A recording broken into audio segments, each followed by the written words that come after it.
तो हेलो प्यारे बच्चों, कैसे हैं आप लोग। उम्मीद करता हूं आप बहुत अच्छे होंगे और पढ़ाई भी निरंतर आप कर रहे होंगे। ठीक है ना। इससे पहले जितनी भी मैं वीडियोस बना चुका हूं, उम्मीद करता हूं वो आपने देख ली होंगी। ठीक है ना। तो चलिए आज हम 5.3 का पार्ट 2 देखते हैं। ठीक है ना। पार्ट 1 में हमने 10 क्वेश्चन किए थे, बाकी 10 क्वेश्चन हम इस पार्ट की वीडियो में करेंगे। ठीक है। तो चलिए शुरू करते हैं। देखिए पहला क्वेश्चन इस वीडियो का, वैसे 11वां क्वेश्चन है ये आपके एक्सरसाइज का। कह रहा है कि यदि किसी एपी के प्रथम n पदों का योग 4n माइनस एन स्क्वायर है। एपी के प्रथम n पदों का योग है ये कह रहा है कि ये एस एन है। एस एन इसने दिया है 4n माइनस एन स्क्वायर। ठीक है। कह रहा है तो इसका प्रथम पद अर्थात S1। देखो S1 पहला ही पद होता है। S1 मतलब एक पद का योग। एक पद का योग क्या होगा, किसके साथ जुड़ा है, किसी के साथ भी नहीं, तो वही पहला पद होगा, वही S1 होगा। तो प्रथम पद क्या है वो पूछ रहा है ये। तो S1 तो यहां से डायरेक्ट निकल जाएगा, n की वैल्यू 1 पुट कर दो तो S1 आ जाएगा आपके पास। तो ये आ जाएगा 4 इंटू 1 माइनस 1 का स्क्वायर। तो ये कितना बनेगा, 4 माइनस 1, ये बन जाएगा 3। तो आपका जो प्रथम पद आ गया आपके पास, प्रथम पद, उसको हम कह सकते हैं कि वो 3 आ गया। ठीक है। तो हम उसको ए मान लेते हैं, माना प्रथम पद ए है और वो 3 आ गया है। ठीक है। तो प्रथम पद आपके पास 3 आ गया। ये जो S1 निकला है यही प्रथम पद है। ठीक है। आगे कह रहा है कि प्रथम दो पदों का योग क्या है। प्रथम दो पदों का योग क्या होता है, S2 होता है। तो S2 निकालो एक बार और। अब जैसे हमने यहाँ n में 1 रखा था, अब की बार n में 2 रख देंगे। ठीक है ना। तो ये क्या हो जाएगा, 4 गुना, यहाँ पे n की जगह 2 रखते चले जाएंगे, 4 गुना 2 माइनस 2 का स्क्वायर। ठीक है। तो ये कितना हो जाएगा, 4 दूनी 8 माइनस 2 दूनी 4। तो ये आपका हो जाएगा 4। तो आपका जो दूसरा दो पदों का योग आया वो 4 आया। ठीक है ना। अब देखो मेरी बात सुनो। अब उस हमने क्या निकाल दिया, मान लो ये पहला पद है, ये दूसरा पद है, ये तीसरा पद है, ये चौथा पद है। ठीक है। अब इन दोनों पदों का आपको योग मिल गया। आपको पहला पद पता है, दूसरा पद नहीं पता। ठीक है ना। और इन दोनों पदों का योग पता है। तो आप क्या करोगे, योग में से पहला पद घटा दोगे तो आपको ये मिल जाएगा, है ना, दूसरा पद मिल जाएगा। तो यहाँ पे एक फॉर्मूला ये कह सकते हैं हम कि दूसरा पद यानी जो A2 होगा वो हम अगले पदों के योग में से पिछले पदों का योग घटा देंगे। ठीक है ना। S2 minus S1। या आप एक फॉर्मूला ये याद रखें, nवें पदों का nवां पद होता है Sn माइनस 1। ठीक है ना। ये फॉर्मूला होता है। ठीक है। बस इस फॉर्मूले को याद रखें। जैसे अगर आपको कोई nवां पद निकालना है, मान लीजिए ये डॉट डॉट डॉट करके यहां तक n पद हो गए, है ना, और ये n-1वां पद है एक इसके पीछे का। तो आप क्या करोगे, इन यहां से यहां तक का योग तो हो जाएगा पूरा Sn, और यहां से यहां तक का जो योग होगा यहां तक का वो होगा Sn-1। तो आप इन सारों में से ये पीछे वाले घटा दो तो ये nवां पद आ जाएगा। ठीक है। जैसे कि हम यहाँ पे निकाल लें, हम इन दोनों के योग में से ये वाला पद घटा रहे हैं तो ये वाला पद मिल जा रहा है। ठीक है ना।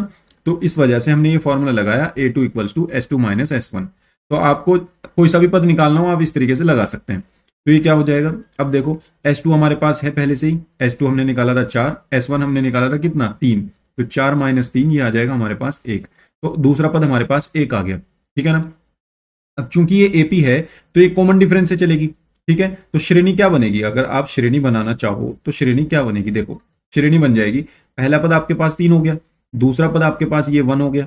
अब देखो कितने कम होकर के आया ये, है ना, 2 कम होकर के आया, तो 2 और कम कर दो, इसमें से 1 में से 2 और घटा दो तो कितना बचेगा, 1 माइनस 2 माइनस 1। इसमें से 2 और घटा दो, -1, फिर एक और घटाओ माइनस, सॉरी, इसमें से आप 2 और घटा दो तो -1 और -2 तो कितना हो जाएगा, -3, है ना। तो -3 हो जाएगा। इस तरीके से ये श्रेणी मेरी चलती गई। तो यहां से अगर मैं देखूं तो ए मेरे पास तो हो गया 3 पहला पद। ठीक है। और जो कॉमन डिफरेंस होगा, इसका मतलब सार अंतर होगा, वो मेरे पास 2 आएगा। जब मैं 1 में से 3 घटाऊंगा तो कितना मिलेगा मुझे, -2 मिलेगा, है ना। तो मैं -2 ले लूंगा इसको, तो ये कितना हो जाएगा, -2 हो जाएगा। तो ए आ गया मेरे पास, डी आ गया मेरे पास। अब मैं क्या करता हूं, मुझे तीसरा पद निकालना है, 10वां पद निकालना है, nवां पद निकालना है। तीसरा पद तो वैसे ही निकल गया, ये -1 है। ठीक है ना। तो आप अलग से भी निकाल के दिखा सकते हैं। ठीक है। अब हम क्या करते हैं, अलग से भी निकाल के दिखा देंगे इसको। तो ये हमारे पास तीसरा पद है। तीसरा पद होता है a+2d, सिंपल। ठीक है ना, a+2d। तो a की वैल्यू मेरे पास कितनी है, a की वैल्यू मेरे पास 3 है, प्लस 2 गुना d की वैल्यू मेरे पास 2 है। तो ये आ जाएगा 3 माइनस 4, है ना, ये प्लस माइनस माइनस 2 दूनी 4, 3 माइनस 4, तो ये -1 ही आ जाएगा। देखिए -1 ही यहाँ पर है। ठीक है। तो a3 आ गया। अब उसने कहा है a10 निकालो, यानी 10वां पद निकालो। 10वां पद होता है a+9d, a+9d। a की वैल्यू मेरे पास 3 है, प्लस 9 गुना d की वैल्यू मेरे पास -2 है। तो ये कितना हो जाएगा, 3 और प्लस माइनस माइनस 9 दूनी 18, तो माइनस के 18, 3 में से 18 गए, -15 बच गए। ठीक है, ये 10वां पद आ गया। और इसी तरीके से ये nवां पद पूछ रहा है, nवां पद निकालना है आपको। अब nवां पद क्या होगा, a plus n minus one multiply में d आएगा, है ना, यही तो होता है।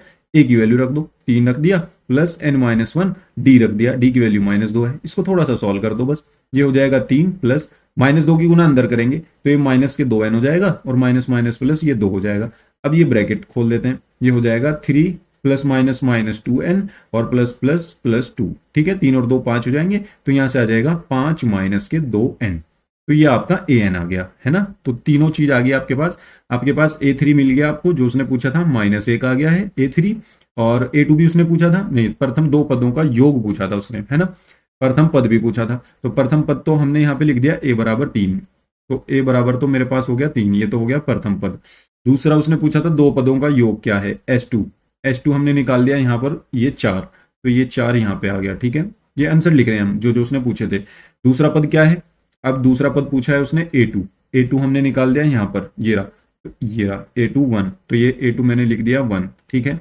आगे चलते हैं, तीसरा पद पूछा था उसने, तीसरा पद A3 हमने निकाल दिया, ये रहा -1, तो ये -1 मैंने यहाँ रख दिया।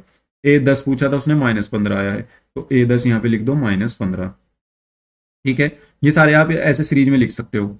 nवां पद पूछा है उसने, nवां पद ये रहा यहाँ पर, तो ये nवां पद भी लिख देते हैं, an equals to 5 minus 2n, ठीक है। ये आपके पास nवां पद आ गया। ये सब आंसर हैं आपके, ठीक है। उम्मीद करता हूं ये क्वेश्चन आप समझे होंगे। चलिए आगे चलते हैं नेक्स्ट क्वेश्चन पर।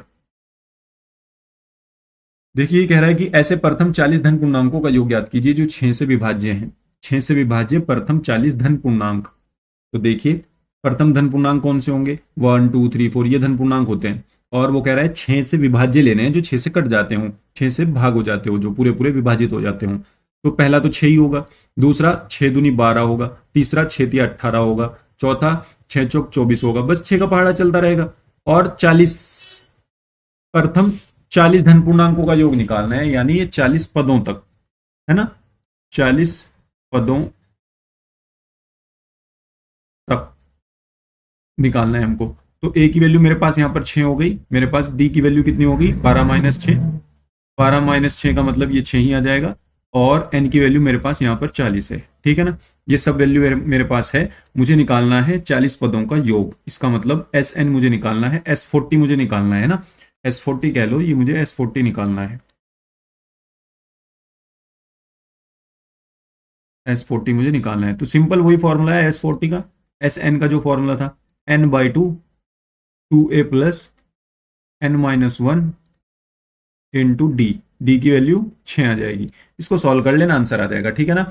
उम्मीद करता हूं ये क्वेश्चन आप कर लेंगे, नहीं करेंगे तो कोई बात नहीं, अगर नहीं होगा तो मैं पीडीएफ में इसको करा दूंगा, ठीक है ना। पीडीएफ में आपको इसका सोल्यूशन मिल जाएगा, ओके। ये आपके लिए होमवर्क है एक तरीके से। आगे चलते हैं, 8 के प्रथम 15 गुणजों का योग ज्ञात कीजिए। ये तो बहुत ही सिंपल है, 8 का पहाड़ा पढ़ो, 8 एकम 8, 8 दूनी 16, 8 तिया 24, इस तरीके से चलता रहेगा। 15 गुणजों का निकालना है, यानी 15 पदों तक निकालना है, ठीक है ना। तो सब कुछ आपके पास है, a की वैल्यू आपके पास है 8, d की वैल्यू आपके पास है 16 माइनस 8, वो भी 8, और n की वैल्यू आपके पास है 15, n की वैल्यू आपके पास 15 है, और आपको निकालना है S15, ठीक है ना, S15 आपको निकालना है। सेम पीछे वाले क्वेश्चन की तरह होगा, ये भी आप खुद से कर लेना, ठीक है ना। आगे चलते हैं, पीडीएफ में इसका सोल्यूशन आपको मिल जाएगा। आगे चलते हैं, देखिए कह रहा है 0 और 50 के बीच की विषम संख्याओं का योग ज्ञात कीजिए। अब 0 और 50 के बीच कौन सी होती है विषम संख्या, पहली होगी 1, फिर 3, फिर 5, फिर 7, इस तरीके से चलती गई। और 50 से पहले कौन सी है, 49। अब मुझे ये नहीं पता कि ये कितने पद हैं, है ना, तो मुझे पहले पद गिनने पड़ेंगे कितने, n की वैल्यू निकालनी पड़ेगी। तो मैं यहां से देखता हूं, a तो मेरे पास 1 हो गया, d मेरे पास 2 हो गया, क्योंकि 2 2 का डिफरेंस है ना। देखो 3 में से 1 गया 2, 5 में से 3 गए 2, 7 में से 5 गए 2, ठीक है। n मुझे निकालना है, और मेरे पास ये लास्ट टर्म है, लास्ट टर्म यानी l कह लो या an कह लो, मेरे पास ये 49 है। तो हम जानते हैं, वी नो दैट,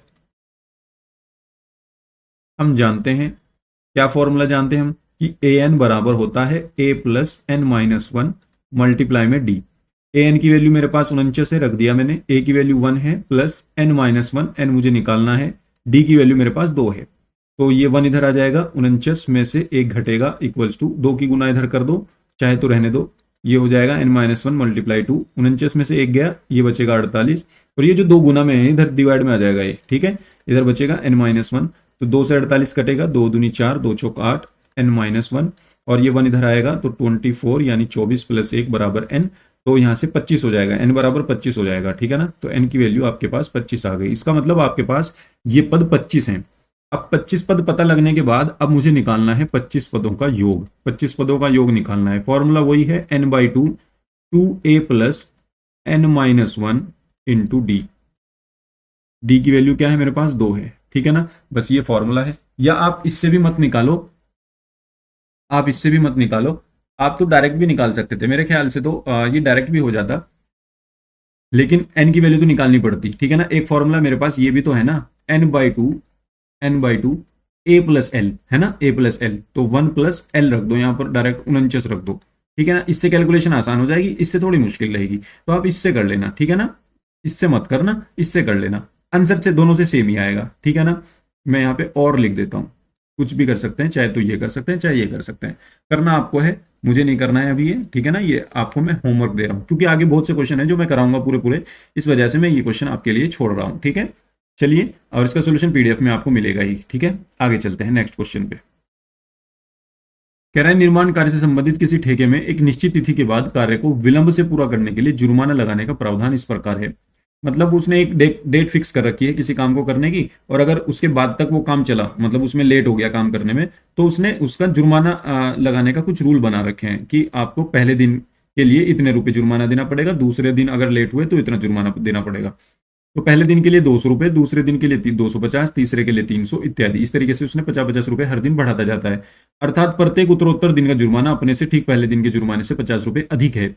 एक ठेकेदार को जुर्माने के रूप में कितनी राशि अदा करनी पड़ेगी, यानी टोटल कितना जुर्माना देना पड़ेगा अगर वो 30 दिन विलंब कर रहा है उस काम को करने में। तो सिंपल सी बात है, देखो ये इस तरीके से चलेगा। पहले दिन उसने 200 का जुर्माना दिया, अगले दिन उसने 250 का दिया, अगले दिन उसने 300 का दिया, इस तरीके से ये चलता रहेगा, और ये 30 दिनों तक चला तो 30 पदों तक चलेगा ये, ठीक है ना, 30 पदों तक। तो इसका मतलब मेरे पास ए की वैल्यू 200 हो गई, सिंपल सी। डी की वैल्यू मेरे पास 250 माइनस 200, तो ये कितनी बची मेरे पास, डी की वैल्यू मेरे पास 50 हो गई।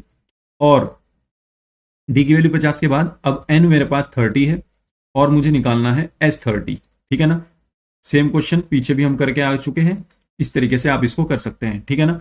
फॉर्मूला ये है आपके पास Sn equals to n/2 2a plus n-1 into d, ठीक है। इस तरीके से आप इसको कर सकते हैं। फॉर्मूले में वैल्यूज रखिए सारी, और आप इसको लगा लीजिए, ठीक है।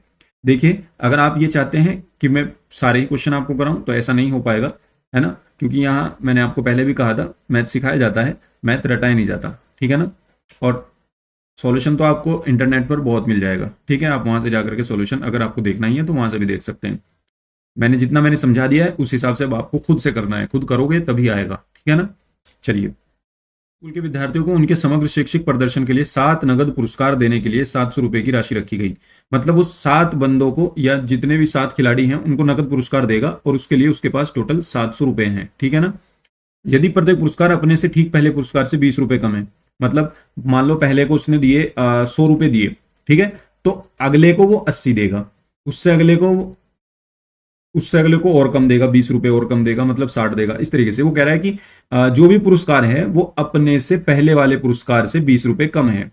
देखो, ये वाला पुरस्कार अपने से पहले वाले पुरस्कार से 20 रुपए कम है, और ये वाला पुरस्कार अपने से पहले वाले से 20 रुपए कम है। ये मैंने सिर्फ एक एग्जाम्पल बताया, ठीक है ना, ये आंसर नहीं आ गया, ये एग्जाम्पल है सिर्फ। तो कह रहा है कि प्रत्येक पुरस्कार का मान ज्ञात करो। अब देखो, मेरे पास पहले जो थे वो 700 रुपए थे, ये टोटल है मेरे पास। ये कितना है, SN है मेरे पास 700, SN भी नहीं कहो इसको, S7 कहो, इसको कहो S7, यानी 7 पदों का योग है ये 700 रुपए, ठीक है। और 7 नगद पुरस्कार हैं उसके पास, यानी n की वैल्यू 7 है, और 20 रुपए कम है। डी की वैल्यू देखो, इसमें से ये घटाएंगे तो 20 रुपए अगला कम है ना, तो इसमें से जब घटाएंगे तो -20 आएगा, तो डी की वैल्यू है आपके पास -20, ठीक है। अब आपको क्या निकालना है, सिर्फ ए की वैल्यू निकालनी है, प्रत्येक पुरुष का मान। पहले ए निकाल लो, फिर ए के बाद आप सारी वैल्यूज निकाल सकते हैं। जैसे S7 मेरे पास क्या होगा, 7/2 2a प्लस n-1, यानी 7-1 मल्टीप्लाई में डी लगा दो, -20।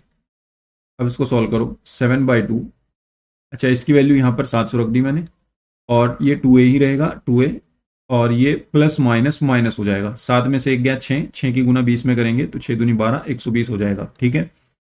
अब 2 की गुना यहाँ 7 इसके डिवाइड में, तो 700 गुना 2 और डिवाइड में आएगा 7 इक्वल्स टू बचेगा 2a माइनस 120। 7 से जब 700 कटेगा तो आएगा 100 की 2 में गुना करेंगे तो 200 हो जाएगा, और 200 में ये 120 जुड़ जाएगा इधर वाला प्लस हो के, और इक्वल्स टू बचेगा 2a। तो ये हो जाएगा आपका 320। 320 इक्वल्स टू आ जाएगा 2a। ये 2 डिवाइड में चला जाएगा तो a की वैल्यू आ जाएगी 320/2। तो यहां से a की वैल्यू आ जाएगी 2 एकम 2 160। ठीक है ना, a की वैल्यू आ गई। अब वो क्या पूछ रहा है, वो पूछ रहा है प्रत्येक पुरस्कार का मान। तो अब पहला पद देखो, पहला पद क्या होगा, a की वैल्यू तो 160 है ही, है ना। अब दूसरा पद क्या होगा, a2, दूसरा पुरस्कार a2। a2 क्या होता है, a प्लस डी, इसका मतलब 160 और प्लस डी माइनस में 20। तो एक 20 कम कर दो ना खुद ही आप, तो 140 हो जाएगा। अगर मैं अगला पुरस्कार करूं तो वो 20 रुपए और कम होगा, यानी 120 हो जाएगा। अगला पुरस्कार 100 हो जाएगा पूरा 100, है ना। और पांचवा पुरस्कार जो होगा वो 80 रुपए हो जाएगा। छठा पुरस्कार जो होगा वो 60 हो जाएगा, और सातवां पुरस्कार आपका कितना हो जाएगा, सातवां पुरस्कार आपका 40 हो जाएगा। ठीक है, इस तरीके से 20-20 रुपए कम सारे पुरस्कार आपके सातों पुरस्कार हो जाएंगे। ठीक है, और ये हो जाएगा आंसर। ठीक है, उम्मीद करता हूं आप ये समझ गए होंगे क्वेश्चन। चलिए नेक्स्ट क्वेश्चन पर चलते हैं। देखिए, ये कह रहा है कि एक स्कूल के विद्यार्थियों ने वायु प्रदूषण कम करने के लिए स्कूल के अंदर और बाहर पेड़ लगाने के बारे में सोचा। बहुत अच्छी बात है। यह निर्णय लिया गया कि प्रत्येक कक्षा का प्रत्येक अनुभाग अपनी कक्षा की संख्या के बराबर पेड़ लगाएगा। ठीक है, ये तो बहुत अच्छी बात है। ऐसे विद्यार्थी स्कूल में होने चाहिए। और आजकल हमारे विद्यार्थी जो होते हैं वो पेड़ों को और जो है नुकसान पहुंचाते हैं, जबकि ऐसा नहीं होना चाहिए, है ना। चलिए, आपको भी अब आप ये भी निर्णय लीजिए कि आप भी अपने स्कूल में पेड़ लगाएंगे या अपने आसपास पेड़ लगाएंगे। ठीक है ना। चलिए, उदाहरणार्थ कक्षा एक का एक अनुभाग एक पेड़ लगाएगा, मतलब सेक्शन, है ना। कक्षा एक का एक सेक्शन एक पेड़ लगाएगा, और कक्षा दो का एक सेक्शन 2 पेड़ लगाएगा। ठीक है, और कक्षा 3 का एक सेक्शन 3 पेड़ लगाएगा, इत्यादि। और ऐसा कक्षा 12 तक के चलता रहेगा, और प्रत्येक कक्षा के 3-3 सेक्शन है, सेक्शन अनुभाग। ठीक है, इस स्कूल के विद्यार्थियों द्वारा लगाए गए कुल पेड़ों की संख्या कितनी होगी। तो चलिए इसको देखते हैं ना। बहुत अच्छा क्वेश्चन है, और इसको ध्यान से देखेगा, ध्यान से इसको देखेगा। ठीक है ना। चलिए देखो, कक्षा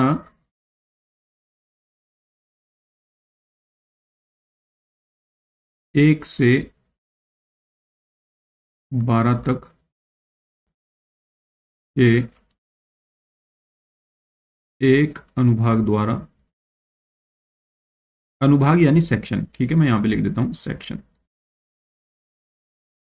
एक अनुभाग द्वारा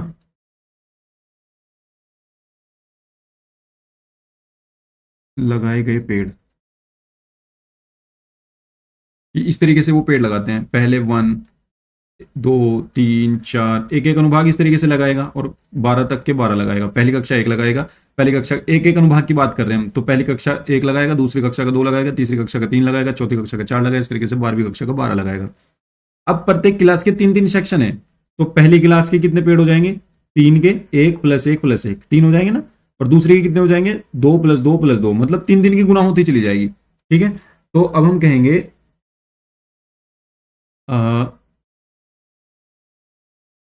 तथा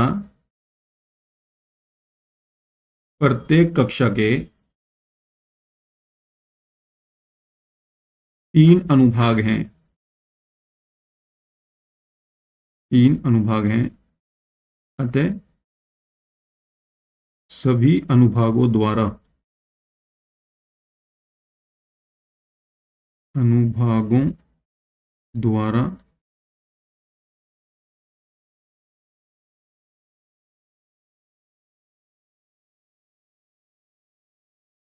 लगाए गए पेड़ कैसे हो गए, पहले में 3 की गुना कर देंगे, 3 गुना 1, दूसरे में 3 की गुना कर देंगे, 3 गुना 2, तीसरे में 3 की गुना कर देंगे, सब में 3-3 की कर देंगे, क्योंकि सबके 3 ही सेक्शन हैं।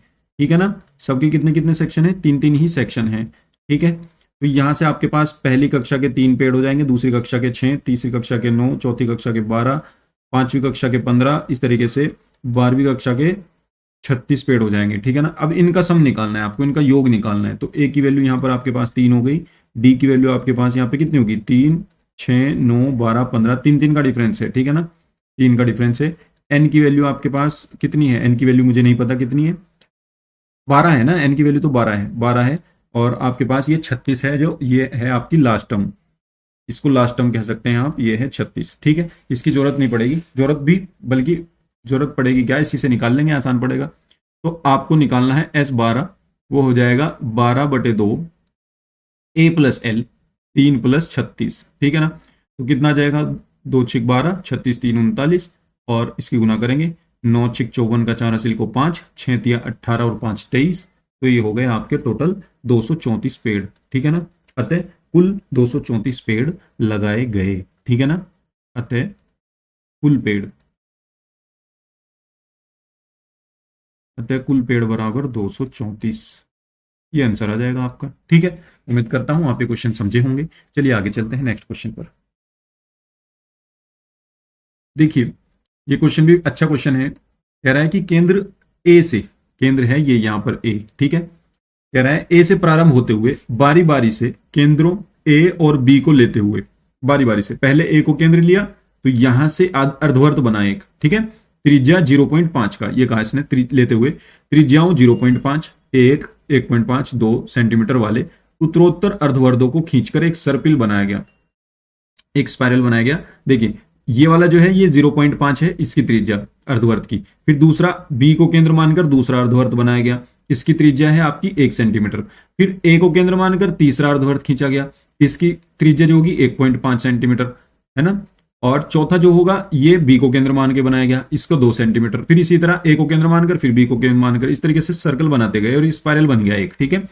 ये कह रहा है कि अगर इस तरह के 13 क्रमागत अर्धवर्त हमने बनाए, तो इनसे इस सर्पिल की कितनी लंबाई हो जाएगी टोटल। तो वो लंबाई हमें जोड़नी पड़ेगी, किस तरीके से चल रही है। पहले हमें ये पता होना चाहिए कि इस L1 की, यानी इस L1 अर्धवर्त की कितनी लंबाई है। फिर हम L2 की निकालेंगे कितनी लंबाई है, फिर हम L3 की निकालेंगे कितनी लंबाई है, फिर हम पैटर्न देखेंगे क्या बना, फिर उसके हिसाब से हम उनका सम कर देंगे, उनको जोड़ देंगे, ठीक है ना। तो यहां से आप ये कहो कि देखो, इसने चित्र में तो दे ही रखा है ना ये L1, L2, L3, यहां पे लिख देते हैं हम, दिया है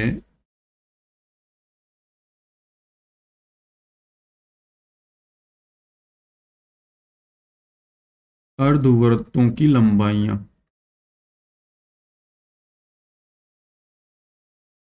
अर्धवर्तों की लंबाई क्या है, L1, L2, L3, dot dot dot, इस तरीके से चल रही है ये, ठीक है, इत्यादि, ये इस तरीके से चल रही हैं, ठीक है।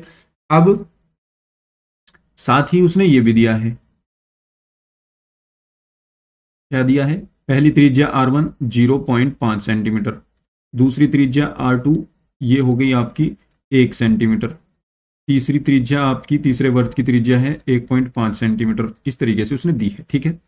अब हम क्या करेंगे, पहले इसकी जो पहला ये वर्त है L1, जो लंबाई है इसकी, पहले हम ये फाइंड करेंगे। और ये लंबाई क्या होती है, परिमाप, है ना, अर्धवर्त का परिमाप। देखो, अगर कोई वर्त ऐसा पूरा है, इसका परिमाप होता है, यानी इसकी पूरी लंबाई यहां से लेकर दोबारा घूम के यहीं तक आने में जो लंबाई होगी वो होगी 2πr, 2πr परिधि, है ना, इसी को लंबाई कहते हैं। अब ये है हमारे पास अर्धवर्त आधा, यहाँ पे जो बनना है आधा, फिर आधा, फिर आधा, है ना। तो ये आधा को हम 2 से डिवाइड कर देंगे तो ये πr आ जाएगी, ठीक है ना। तो हर वर्त की यहाँ पे जो लंबाई होगी वो πr होगी, ठीक है। तो L1 जो होगी, अब L1 क्या हो जाएगी मेरे पास, πr1, ठीक है। पाई की वैल्यू यहाँ पे इसने दी है 22/7, R1 की वैल्यू है 0.5। अगर मैं यहाँ से ये हटाऊं, ये लाऊं, 5 दूनी 10 करूं, 2 से इसे काट दूं, तो यहाँ पे आएगा 11/7, ठीक है। तो 11/7 सेंटीमीटर इसकी लंबाई आई। अब दूसरे अर्धवर्त की लंबाई L2 वो होगी πr2, पाई की वैल्यू वही है 22/7, लेकिन R2 की वैल्यू बदल गई है, R2 की वैल्यू 1 सेंटीमीटर है, तो ये 22/7 ही आ जाएगा, ठीक है, सेंटीमीटर। तीसरा अर्धवर्त की लंबाई L3 है, इसको हम πr3 रखेंगे, और पाई की वैल्यू वही 22/7 है, R3 की वैल्यू मेरे पास 1.5 है। 1.5 को पॉइंट हटाऊंगा, नीचे 10 लाऊंगा, 5 तिया 15, 5 दूनी 10, 2 से ये काट दूंगा, 11 आएगा, और 11 तिया 33 हो जाएगा। तो ये हो गया 33/7 सेंटीमीटर। इस तरीके से चल रही है, 11/7, 22/7, 33/7, 44/7, ठीक है ना, इस तरीके से ये चलती जाएगी, ठीक है। तो यहां से जो लंबाइयां हो जाएंगी, जो मेरे पास एपी बनेगी, वो एपी मेरे पास ये बनेगी। सबसे पहले 11/7, फिर 22/7, फिर 33/7, फिर 44/7। ठीक है, इस तरीके से हमारे पास ये बनती जा रही है। अब यहां से हम सब कुछ क्लियरली देख सकते हैं। ए मेरे पास आ गया 11/7, डी मेरे पास आ गया, इसमें से ये घटाऊंगा तो 22 में से 11 घटा लो, सिंपल, तो 11/7। एन की वैल्यू कितनी है? 13, क्योंकि मुझे 13 सर्पिल की निकालनी है। ठीक है, तो मुझे एस 13 निकालना है। क्या निकालना है? S13। S13 का मतलब होगा 13/2 और 2a प्लस 2 गुना ए की वैल्यू 11/7 प्लस n-1, इसका मतलब 13-1 गुना में डी आएगा, डी भी मेरे पास 11/7 ही है। इसको सॉल्व कर लो बस। इसको सॉल्व करेंगे तो क्या आएगा? 13/2 और ये हो जाएगा 22/7 प्लस 13 में से एक गए 12 बचेंगे और 12 की गुना 11 में कर लेंगे। ठीक है ना, तो ये मैं यहीं पे लिख देता हूं 12 गुना 11/7। ठीक है, क्योंकि एलसीएम लेने में आसानी होगी। तो ये हो जाएगा 13/2,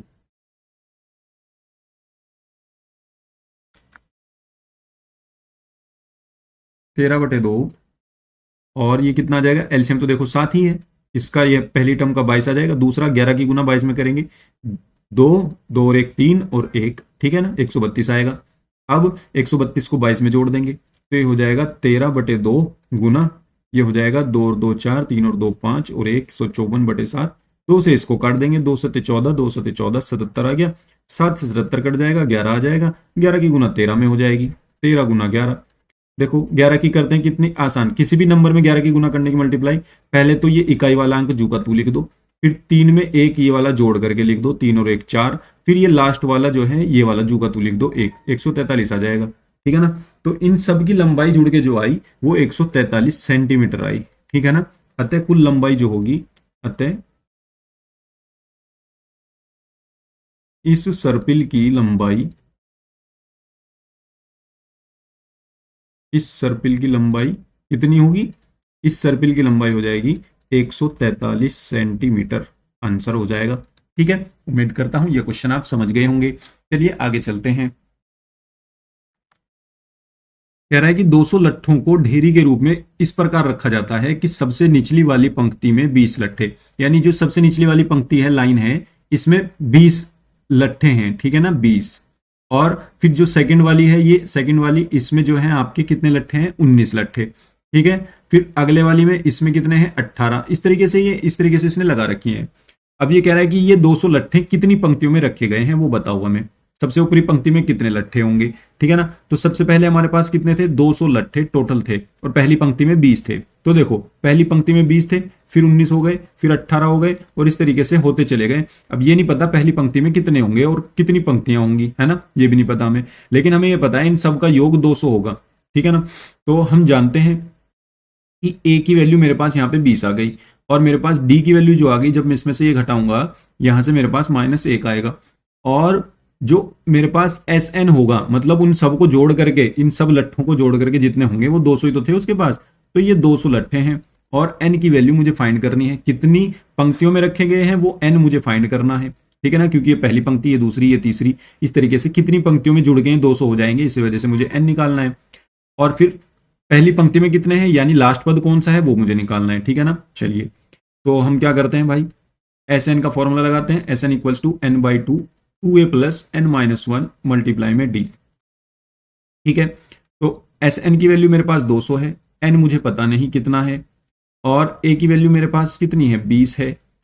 एन मुझे अब भी नहीं पता कितना है। डी की वैल्यू मेरे पास -1 है। बस इसको सॉल्व करो, 2 की गुना यहाँ होगी, ये 400 हो जाएगा, इक्वल्स टू ये एन यहीं पे रखो बाहरी, ये हो जाएगा 2 दूनी 40, 20 दूनी 40 सॉरी, और -1 की गुना अंदर कर दो या इसमें कर दो, ये माइनस ही हो जाएगा।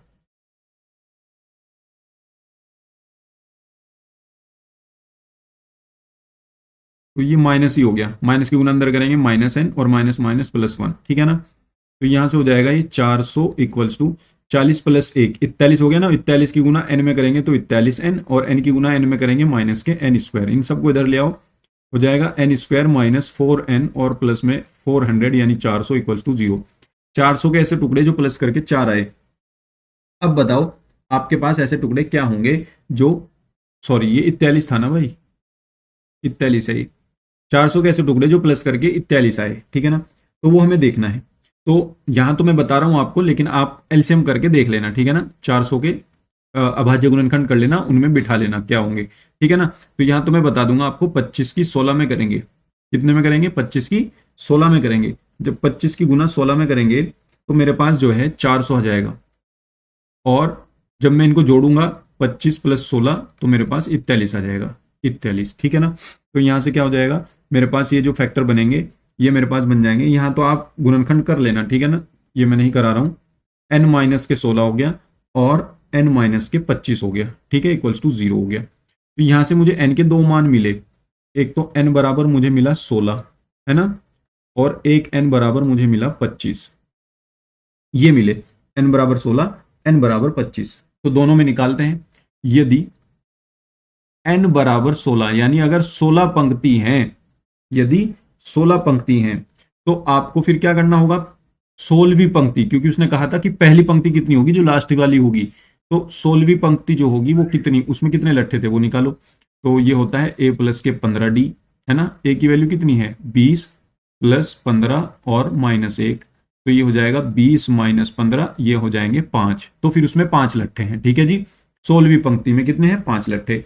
और यदि यदि n बराबर 25 है, यदि n बराबर 25 है, तो मुझे 25वीं पंक्ति निकालनी पड़ेगी। तो a प्लस 24d, है ना। तो a की वैल्यू मेरे पास 20 है, प्लस 5 गुना, सॉरी 24 गुना माइनस 1, तो ये कितना हो जाएगा? 20 माइनस 24, तो ये तो -4 आ गया। ऐसा तो नहीं होने का कि -4 लट्ठे हो जाएंगे उसके अंदर, है ना। ऐसी गिनती कभी देखी आपने कि -4 लट्ठे? नहीं। तो आपका ये वाला सही है कि उसमें 16 पंक्तियां हैं और पहली पंक्ति यानी जो लास्ट पंक्ति होगी उसमें 5 लट्ठे होंगे, ठीक है ना। ये तो असंभव है, ये असंभव है, इसमें आप ऐसे लिख देना, असंभव है। क्लियर हो गई ना बात? हाँ, तो आपका जो आंसर होगा मेन वो ये है। अतः 16 पंक्तियां हैं, 16 पंक्तियां होंगी और सबसे ऊपरी पंक्ति,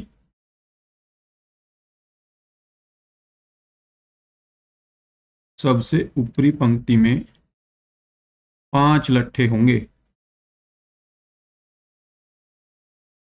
ठीक है ना। ये हमने बता दिया इसको। उम्मीद करता हूं ये क्वेश्चन आप अब समझ गए होंगे।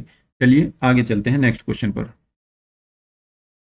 तो देखिए बच्चों, लास्ट क्वेश्चन है आपके एक्सरसाइज का। ये कह रहा है कि एक आलू दौड़ में का नाम रख दिया, किसी कंपटीशन का नाम रख दिया आलू दौड़ में। प्रारंभिक स्थान पर एक बाल्टी रखी हुई है। देखिए ये यहां पर बाल्टी रखी हुई है जो पहले आलू से 5 किलोमीटर दूर है। पहला आलू आपका यहां पर रखा हुआ है और इससे ये 5 किलोमीटर दूर है, 5 मीटर दूर है। और जो बाकी के आलू हैं वो 3-3 मीटर की दूरी पे रखे गए हैं। दूसरा आलू यहाँ 3 मीटर पे, तीसरा आलू यहाँ 3 मीटर पे, चौथा आलू यहाँ 5 मीटर पे, 3 मीटर पे। अगले साले जो है, आगे के सारे जितने भी हैं वो सारे 3-3 मीटर की दूरी पे रखे हुए हैं। और कितने आलू रखे गए हैं? 10 आलू रखे गए हैं।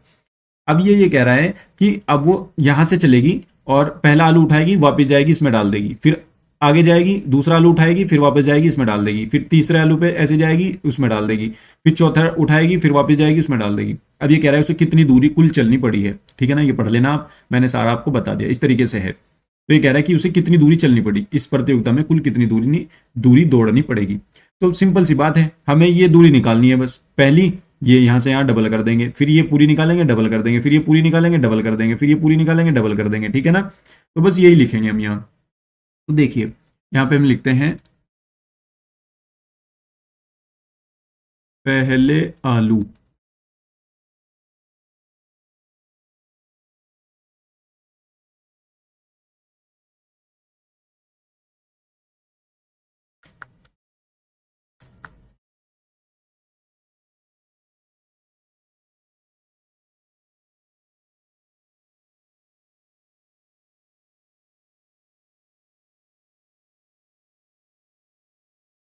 देखिए पहले आलू को लाने में चली गई दूरी,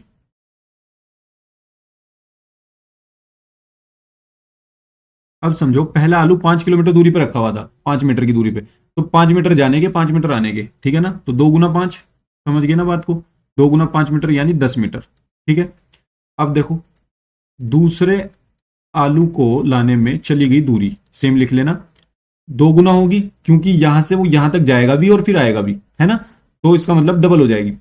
ही कितनी, 5 ये चली 3 ये चली, तो 2 गुना 5 प्लस 3, 5 और 3 8 मीटर की दूरी जाने में और 8 मीटर की आने में, इसलिए मैंने 2 गुना कर दी। तो 5 और 3 8, 8 दूनी 16, 16 मीटर। ठीक है, तीसरे आलू को लाने में चलेगी दूरी कितनी होगी, सेम यही लाइन लिख देना, और 2 गुना हो जाएगी 5 प्लस 3 और प्लस 3। ठीक है ना, देखो 3 तो ये और 3 ये, तीसरा आलू ये है ना यहाँ पर, तो कितना हो जाएगा, 5 और 3 8 और 3 11 दूनी 22, तो 22 मीटर हो जाएगा। इस तरीके से आपके आलूओं की दूरी में उसको चलना पड़ेगा। ठीक है ना, तो यहाँ पे जो इस प्रकार एपी बनेगी, इस प्रकार जो एपी बनेगी, एपी बनी एपी जो होगी वो क्या होगी, पहली 10 मीटर, दूसरी 16 मीटर, तीसरी 22 मीटर, इस तरीके से चलती गई। और 10 आलू रखे हैं तो टोटल 10 पदों तक है ये। ठीक है ना, तो आपको बस ये दूरियां ही तो जोड़नी है और तो कुछ नहीं करना। तो ए की वैल्यू 10 है, डी की वैल्यू 16 में से 10 गए 6 है, और एन की वैल्यू 10 है, और आपको निकालना है एस 10। एस 10 क्या होगा, एस 10 होगा 10/2, और ये हो जाएगा a plus n minus 1 into d, d की वैल्यू 6, तो ये हो जाएगा 10/2 5, ये हो जाएगा 10 प्लस 10 में से गया 9, 9 गुना 6, और 9 छिक कितने होते हैं, 10 प्लस 9 छिक, 9 छिक 54, है ना, तो ये हो जाएगा आपका 54 यानी 54, 54 और 10 64, तो ये हो जाएगा 5 गुना 64। सॉरी, इसमें यहाँ पे 2 से मल्टीप्लाई करनी थी ना, ये भूल गए हम, तो ये 2 से मल्टीप्लाई होगी तो ये 20 हो जाएगा, और 20 और 54 74 हो जाएंगे। ठीक है, तो ये हो जाएगा 5 गुना 74, 5 चौक 20, 7 पंजे 35 और 2 37, 370, तो ये आपका 370 मीटर हो जाएगा टोटल कुल दूरी। ठीक है ना, अतः प्रतियोगी को 370 मीटर दौड़ना पड़ेगा। ठीक है, उम्मीद करता हूं ये क्वेश्चन भी आप समझ गए होंगे। इस क्वेश्चन के साथ आपकी एक्सरसाइज कंप्लीट होती है, और जितने क्वेश्चन मैंने नहीं कराए आपके लिए छोड़े हैं, पहले आप उनको ट्राई करना, नहीं हुए तो टेलीग्राम ग्रुप से ज्वाइन करके वहां से पीडीएफ डाउनलोड कर लेना, और पीडीएफ में आपको सारा सॉल्यूशन मिल जाएगा। ठीक है, तो मिलते हैं नेक्स्ट वीडियो में, तब तक के धन्यवाद, और पढ़ते रहिए, मुस्कुराते रहिए। Thank you.